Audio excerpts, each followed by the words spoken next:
Bowl champion and was very crucial in the championships, winning them the bowl. Joining us, talking New York Giants football, Mark Collins joins us on the program.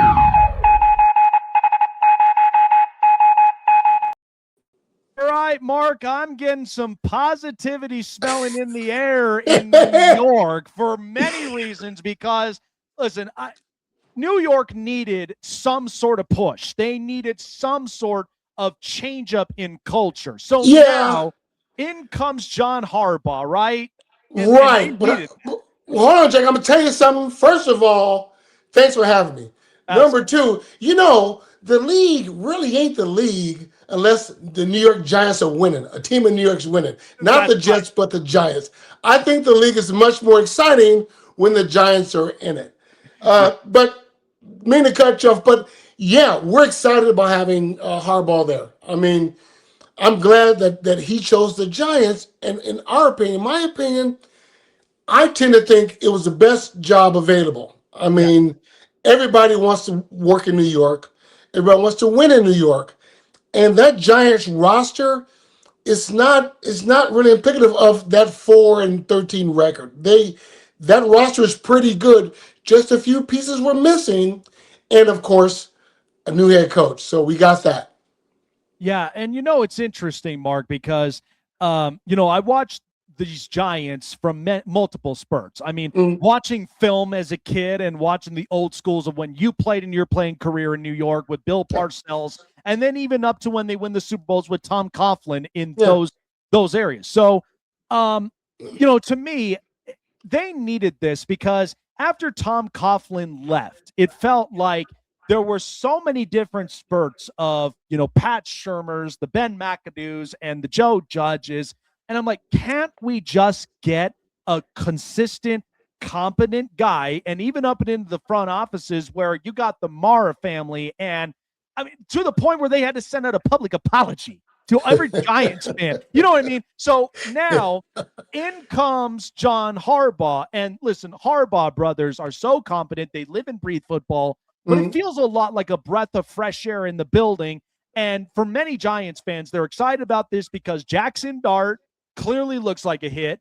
Cam Scatterbo, I mean, you're running the football. And it's classic because of the way I think of, the Brandon Jacobs and Derek Wards and Ahmad Bradshaw, Earth, Wind, and Fire. So I'm like, if you could recreate that and then have a ferocious defense that knows how to shut down, Mark, they can double their wins this year. Well, I think so too.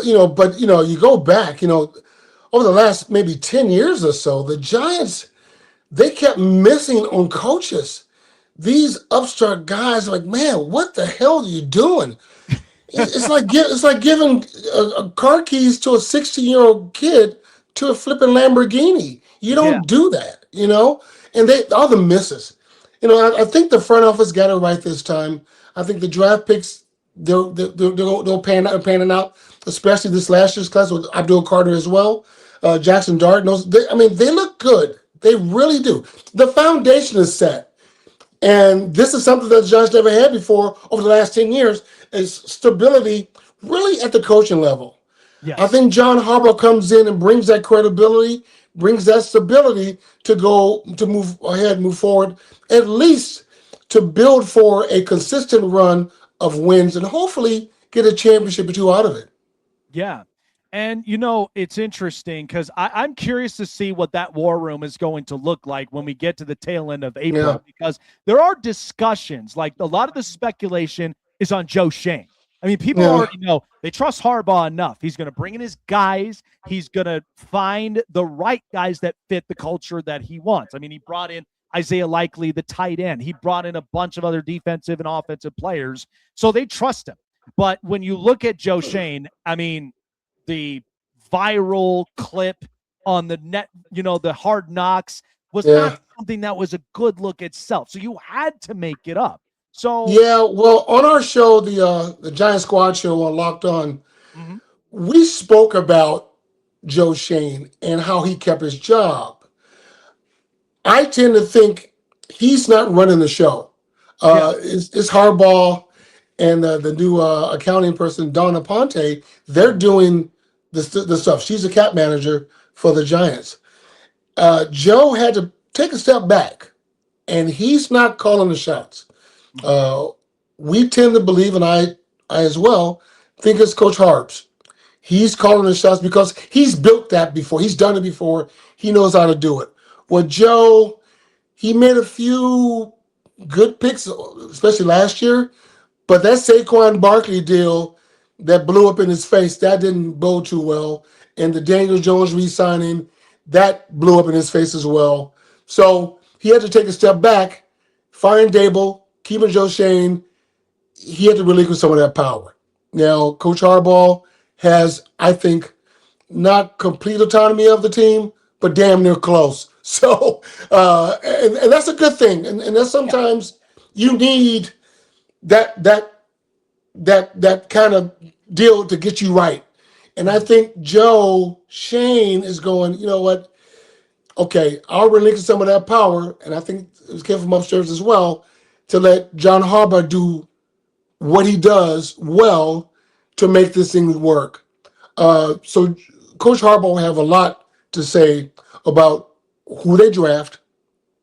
You saw the free agents they brought in. Most of the free agents they brought in were on one-year deals, and that's for a reason. And they're veteran guys.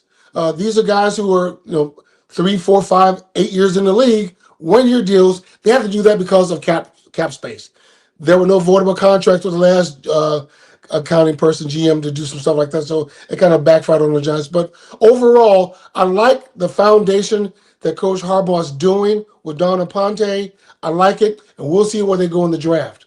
Yeah, I like it too. And I agree with you, because even with these one-year deals, these are guys that are proving whether or not. Yeah. Like, you're here to set the culture standard. I think of it this way. I mean, his brother Jim did the same thing in LA. I mean, he came in, brought in the people that he wanted, and on top of all of that, they played with house money, and yet they went 11-6. So to do that and to be in a division where the Philadelphia Eagles and Howie Roseman's just an absolute wizard as a GM, you got the Cowboys who knows? It's either sink or swim for them. Can you get it right, or is this just going to be another Jerry Jones factor? And then, Washington. Does Jaden Daniels bulk a little bit to kind of deal with the hits, but still be elusive enough to bounce back in 26?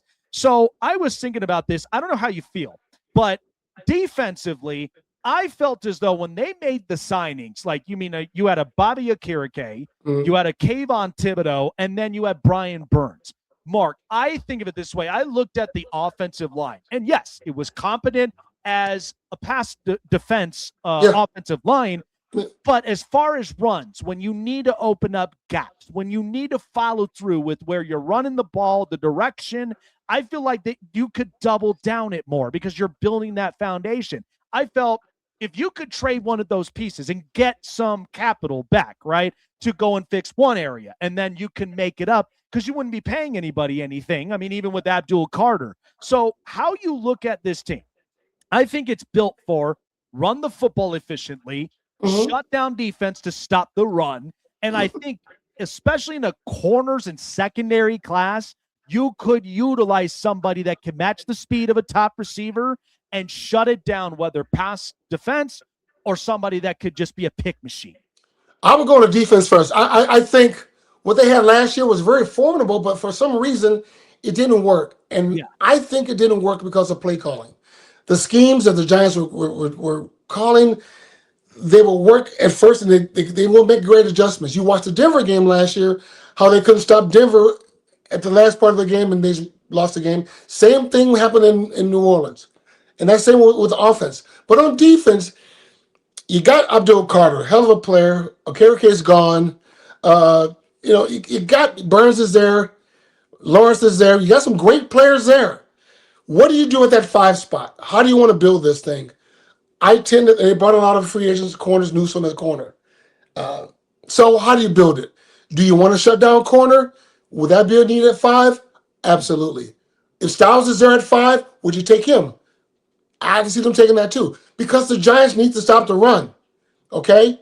You got guys right now. If you don't take Styles at 5 and you take a corner, you got a good mix of guys up there right now, especially after signing Edmonds from Chicago. You got good run stoppers and pass rushers. You can stop that. So you can go get a corner. Right. I like that move. Cool. You can do that. Now on offense, what do you do? Do you know his neighbor's going to be okay? Do you need to get a receiver? I would say that too. Or do you need a running back to get Love? That's a high value at the 5 spot for a running back. My deal is this: you don't get the rewards after 4 or 5 years in the running back, unless you're Saquon Barkley, and those backs don't come every year, So do you waste that? Do you put that on 5 and running back? So the Giants, I tend to think, Jake, that the Giants are in a great situation. Yes, they have. It's not a total rebuild at all. It's just perfect pieces that you need to put in place. So what do we do? Well, gosh, I just gave some great examples, great points. It all depends on the need. I think right now the need really, if you want to keep Jaxson Dart viable, you got to draft at some point, 2nd, 3rd round. You got to get a guard or a tackle. Okay. Yes. At that number 5 spot, you better get a receiver, because I don't know if Neighbors is going to be the same after that knee injury. So you better have a wideout and more weapons around him. You got Likely, but you need another wideout to open it up. So that could go either way. I like the situation, and I know how Harbaugh works. I tend to think they'll do the right thing. And it's funny. I think about it because they are one of a couple teams in this draft. I think both New York teams are in great positions because they can control their destinies this way. Because the Giants, I think of it this way: the first 3 rounds, in my opinion, I would definitely go Sonny Styles, because you need to find a way to make up for after Xavier McKinney went to Green Bay. You need to have somebody in that secondary to really shut it down. And I think for receiver, I would keep tabs on someone like Denzel Boston, because to me, get somebody up and on the outsides, hash marks, because if whatever happened with Neighbors after the injury, I mean, he's still young, he'll recover, but what is the foot technique going to look like? And then I'll make the argument in the 3rd, I would definitely maybe get an offensive lineman from here, because because you can honestly, with how deep the running back class is, you can get a running back in the back half, because you're already going to be leading it with Tyron Tracy and Cam Scadaboo, and get somebody as your joker secret weapon up and in there, where you need burst runs in situational runs, and then slowly get him up and into there. So I think of it as like when Harbaugh had someone like Keaton Mitchell, and so somebody with the extra speed. So I think he'll figure that out. But those first 3, Sonny Styles, receiver, and definitely an offensive lineman from here. I think those 3, you nail them, the Giants are definitely going to look better. Yeah, I like that as well. I just think in today's NFL, you better have a corner who can cover. Yes. You got to have you can't have just guys out there. You need somebody who could shrink that field for you folks up the middle. In the Giants, they tried to do it with a Debo last year. Banks didn't work out as well as a draft pick. So it's been a while. So you need a corner. But I agree for the most part, and they do the offensive lineman. Here's something I'm gonna throw at you, Jake, real quick. And we haven't talked about it. Now we dabble in it a little bit on my show.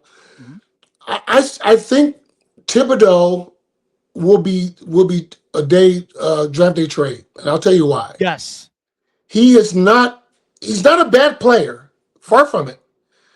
And I just think the Giants, he's a very good player, very productive, still young. I think the Giants are holding him out and I think there's talk around the league that we'll give you this player if we can, some kind of trade for draft. Maybe trade out of the 5th pick. I don't know. But something's going on, because that's a name that no one's talked about in the Giants folklore as a dominant player or as a player who was going to stay there. Now, maybe I'm just spouting out. I just got a feeling that this man, because this is his 5th-year deal, and I don't think the Giants really took the option to secure that 5th year. I'm not sure they did. But I don't think they did, because it was more of a prove it. Yeah. So with that, there might be a draft day trade or something. What do you think? I was thinking about that, because you know what? I spoke about Kayvon Thibodeau all during the season, and I said it this way. This might make you laugh. But to me, it's like, look, I understand the Giants with a nostalgic feel. Okay. Kiwanuka, O.C. Umenyiora, Justin Tuck, Yeah. Michael Strahan, that team that won the Super Bowl, they already had a foundation. This team last year didn't even know what they had in their foundation. Yeah. So to me, like, you're getting Brian Burns, Bobby Okereke, Dexter Lawrence, Abdul Carter, and then Kayvon Thibodeau. I'm like, why are you stacking so much on the front seven? To me, I would have moved Kayvon because to me, it doesn't feel like he's part of the future plans. But you could still get compensation back for him to go and address in a different position later, because that spot now can open up and make sense for guys like Abdul Carter and the rest of them and focus more. Yeah. So you're saying they should have did it last year?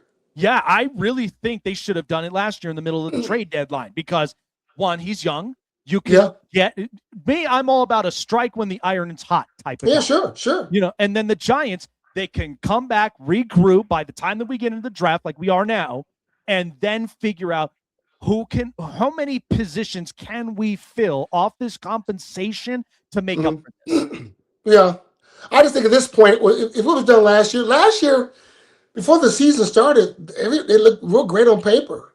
Yep. But the season started in some of those funky losses. It all went to hell in the handbasket. And maybe they should have traded him, but he was hurt during the season as well. Yep. So that kind of stymied their hands as well. Mm-hmm. But I just think you can't talk about what could have been. We look at that now. So if you look at now, and if they moved him now, draft day or a week before, whatever, to get draft picks, it won't be bad. I mean, if you get a 2 or 3 or 4 or 5 or 6 or whatever, get something for him, you know, because if after his 5th year he can walk, you're not getting nothing for him. So you got to make something happen while you can. Because you know what? If I could have gotten a 2nd rounder or even a 3rd rounder and I can double dip, I could do that up and into this draft. Because like we talked about, running back position, either you could probably take a running back either in that last portion of the 3rd to go into the 4th, maybe. That would very much boost up the potential that this offense would have.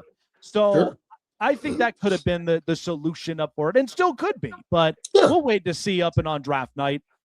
Kansas City, to me, so obviously the Chiefs missing the playoffs, and they come back and they re-sign Travis Kelce, which is an interesting contract because it's technically 1 year, but they are reserving the next 2 years if he decides to play. So they'll still compensate him up from here. I would make the argument that the Chiefs now, they've got their running back in Kenneth Walker, and they've got Brashard Smith. They won't need to go running back unless they go a little bit later on. But to me, it's either a few things. How do we handle the interior guards? How do we handle, our tight end position when Travis Kelce is gone? Do we still go with Noah Gray? And even they have that offensive kid, Jared Wiley, which hopefully he'll get more reps.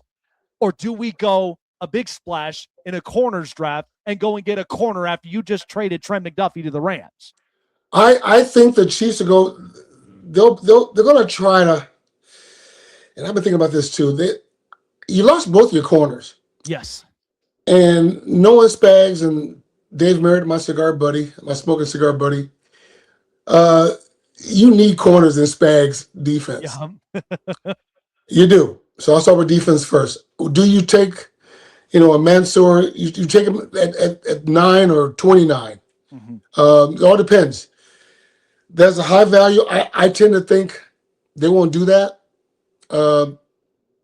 But they do need corners. So that's one thing. They could also use another pass rusher. Yes. So that's also on the books for them. They got the work cut off for them. I don't discount them because they've been right more times than wrong. So I think they'll get defense fixed. I'm not really worried about that. Yeah. On the offensive side now, hell, we don't know if Rice is going to be, healthy up here. Worthy has some issues as well. And the Chiefs on offense, what they usually do, they build from the outside in. Yes. That makes sense. They want to throw the ball. And then it finally caught up to them because you can't just throw the ball because when the team knows you can just throw the ball and they can take people away, and Kelsey's a little older, and the outside guys aren't stretching the field, and they know you can't run the ball worth a damn, then you get in trouble. Then your quarterback, Mahomes, has to kind of run for his life and gets hurt. And Patrick doesn't run to run the ball. He runs to open plays up, and he only runs when he has to. Right. So back to our debate here.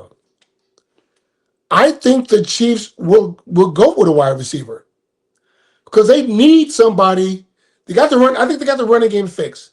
Yes. I'm not too concerned with the offensive line.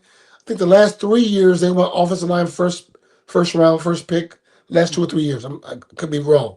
At least first 2 rounds. Yeah. They went offensive line. They'll be okay. Those guys got to gel. It takes time. I think they're set. They're good on the front line.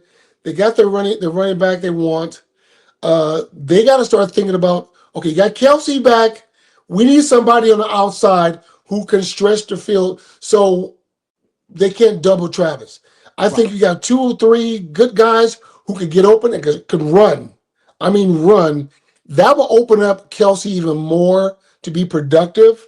He may not be the Travis Kelsey of 5-6 years ago, right? But I would still take the Travis Kelsey now over probably 6 to 15 tight ends in the league right now because he's smart. He knows how to do it. So, yeah, they got some issues to iron out, but I like where they're at as well because they're not rebuilding. They're just moving some pieces around, get things going. Yeah, I think it's more of a rejuvenation with Kansas City, especially with the AFC West getting as competitive as it is. I mean, you got a Harbaugh there. You got Denver, who won the division for the first time since 15. Yep. And then who knows what the Raiders are honestly going to look like. I mean, I have my thoughts on, the number 1 overall pick. Does Fernando Mendoza, is he really the be-all, end-all that can really turn around a 20-plus year dysfunction the Raiders have had for years? Because to me, I think he's competent being from the Big Ten and physicality and Clint Kubiak understanding the offense and winning it this way. So, I mean, there's many different situations that can really pan itself out. Yeah, but that's a lot to put on a guy. It really is. It's a lot. But, and I don't know the guy, but any quarterback in that situation, any player in that situation, and we'll talk quarterback because that's the guy. Because once you're number 1 and you're the boss. You're the CEO. This is on you. You're the face of the team. But I just tend to think a young guy like that, Kubiak's there. I think they'll put him in good situations as long as he has a good mix of players around him that can make it work. And I think watching this young man speak, which speaking has nothing to do with playing, obviously. Right. But the way he controls himself, if he can withstand some of the pressures of being in Vegas, being the number 1 overall pick, and all that pressures that come with it.